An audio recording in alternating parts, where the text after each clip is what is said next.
Joueurs, joueuses, bienvenue. Bienvenue dans un monde où le sens vient après le geste. Bienvenue dans Cocoon.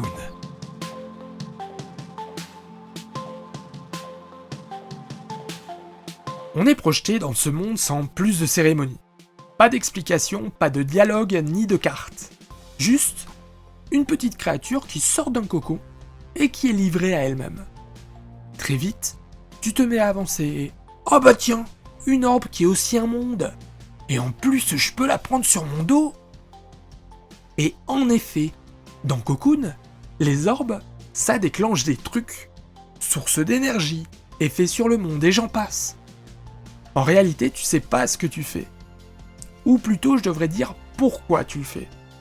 Juste, t'avances. Car Cocoon, c'est pas un jeu qui t'explique, c'est un jeu qui te fait sentir. Et ce qui est dingue, c'est que tu piges. Tu piges pas avec des mots, mais avec des gestes, des sons, des réactions. Dans ce jeu, le pourquoi, c'est pas ce qui est mis en avant. En réalité, ce qui t'embarque dans l'aventure, c'est le comment. Et ce qui est fou, c'est que ça suffit. Dans Cocoon, on réfléchit pas comme d'habitude. Pas de suite de levier, pas de code à deviner. C'est pas un casse-tête classique. Alors, ça veut pas dire que c'est difficile, mais c'est pas simpliste non plus. Au fil de ton aventure, t'avances, tu touches un truc, et sans trop t'en rendre compte, t'as déjà compris comment ça marche. Et pourtant, le jeu ne te parle jamais. Par contre, il montre. Et très vite, grâce à ça, ta curiosité va prendre le dessus à chaque nouveauté proposée. Car à chaque nouveauté, son lot d'expérience. Tu bouges, tu testes, tu poses une orbe, t'actives un mécanisme. Tout ça en observant comment le monde réagit. C'est super intuitif mais jamais bête. Ça te pousse à penser autrement. Parfois avec l'espace, parfois avec le rythme, mais tout le temps avec les réactions du monde autour. Et truc de fou, le tout en proposant une expérience fluide. Pas de blocage, pas d'indices clignotants. Juste un monde qui t'écoute, pendant que tu l'apprends. Ici, chaque orbe que tu déniches est un monde entier. Et en même temps, c'est une clé, et en même temps une source d'énergie. Simple, intuitif, jamais bête. Tu la poses sur un socle et hop, ça alimente une machine, ça débloque un passage, ça met le monde en mouvement. Ce que tu transportes, c'est un outil, et aussi une réalité que tu déplaces. Un bout d'univers qui sert à en faire vivre d'autres. Car avancer dans un monde peut te permettre d'avancer dans d'autres. Dans Cocoon, jamais tu tomberas sur un élément à réparer pour avancer. Si un pont a été brisé, le contournement existe. Toi, tu ne fais que transformer un état. La plupart du temps en transportant, utilisant des énergies d'un point à l'autre. Ce qui déclenche des mécanismes plus ou moins complexes selon où tu te trouves dans l'aventure. Et à chaque fois, la chose qui frappe, c'est que le monde s'y adapte.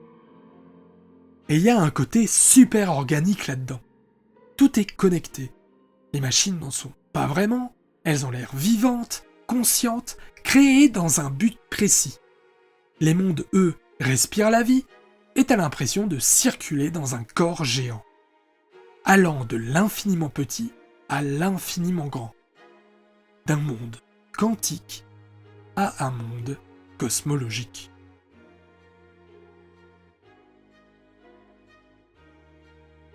Arrive un moment à partir duquel t'arrêtes de te demander constamment où t'es. Ça finit par ne plus avoir grande importance, car passer d'un monde à l'autre devient une seconde nature. Par contre, ce qui peut avoir de l'importance, c'est de connaître ta position non pas à ton échelle, mais à l'échelle des mondes. Dans Cocoon, tu rentres dans un monde qui est dans un autre monde et que tu peux transporter dans un autre monde encore. Et c'est pas juste un délire de level design. c'est une idée. Chaque chose en contient une autre. On a encore ici cette idée de tout est lié. C'est vertigineux, mais c'est calme. Pas de grands discours, juste une sensation. Le monde est fractal, mathématique, systémique. Et toi, t'en es une partie intégrante. Le jeu te fait passer de l'infiniment petit à l'infiniment vaste sans jamais changer de ton. Et c'est normal ici. Alors, on est à la partie 4 de cette analyse, et il faut en parler, il y a des combats d'arène dans Cocoon.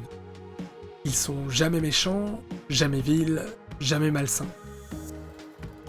Les boss sont là, massifs, impressionnants, et quand ils t'attrapent, ils ne te tuent pas. Ils te repoussent, te jettent en dehors de leur monde. Comme si t'avais rien à faire là, que t'étais juste un intrus qui n'avait pas pris son billet.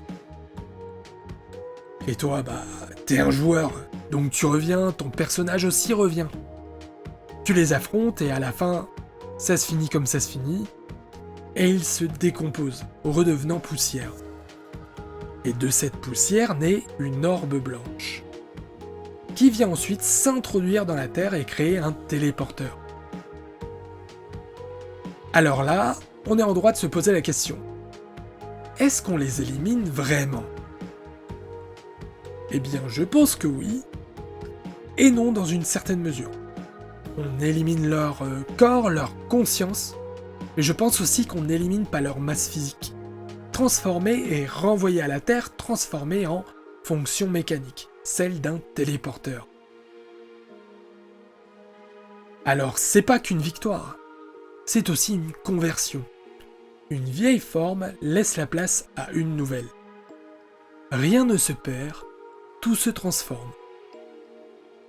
Et chaque boss, chaque entité n'est peut-être qu'un verrou. Verrou qui, une fois brisé, ouvre les frontières de ce monde libéré. Et toi, t'es peut-être là pour ça. Libérer les mondes. Seulement la question subsiste. Pourquoi ? Dans quel but ?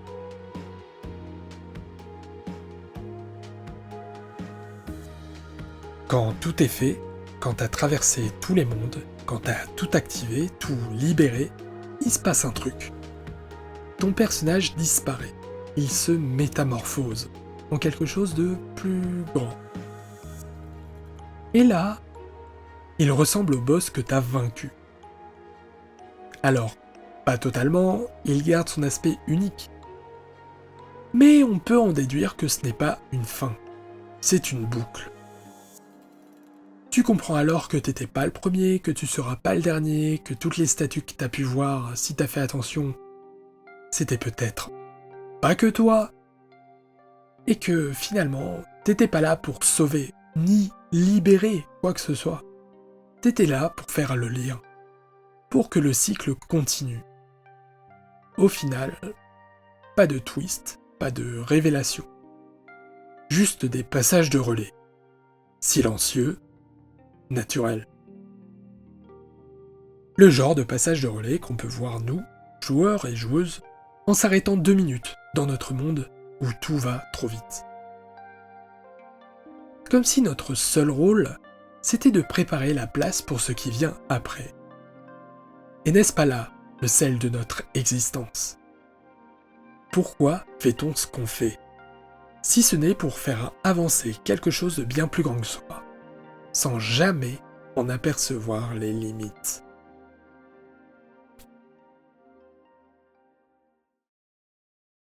Bon, comme on vient de le voir, Cocoon, c'est pas un jeu qui te donne des réponses.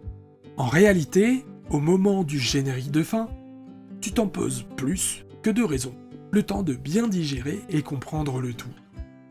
Et même là, il est difficile d'appréhender les messages dans leur entièreté. Et honnêtement, c'est pas grave. Ce jeu t'embarque dans un truc à la fois minuscule et immense qui te parle pas avec des mots, mais avec des gestes, des lumières, des rythmes, et toute une symbolique. En réalité, tu sais pas exactement ce que t'as fait, mais tu sens que ça avait un sens. Ou que ça en aurait plus tard. Ou pas. Et c'est pas grave non plus. Ce jeu-là ne parle pas forcément à ton moi conscient, il parle à un endroit plus flou. Un peu planqué, mais bien vivant. Et bien voilà, cet épisode est terminé. Pour les plus attentifs ou connoisseurs du jeu, j'ai volontairement laissé de côté quelques-uns des mystères secondaires du jeu. Par exemple, les couleurs, j'en ai absolument pas parlé et pourtant, j'aurais pu faire tout un segment dessus. En tout cas, si la vidéo vous a plu, petit pouce en l'air, commentaire, partage, vous voyez le délire, on aide le référencement de la chaîne, de la vidéo, blabla. Si vous avez surkiffé, abonnement, la petite cloche, le truc basique pour être au courant des nouvelles sorties. Je suis aussi sur les réseaux sociaux, vous pouvez les trouver dans la description. Je vous fais des gros bisous, c'était Dirmina, tchou tchou.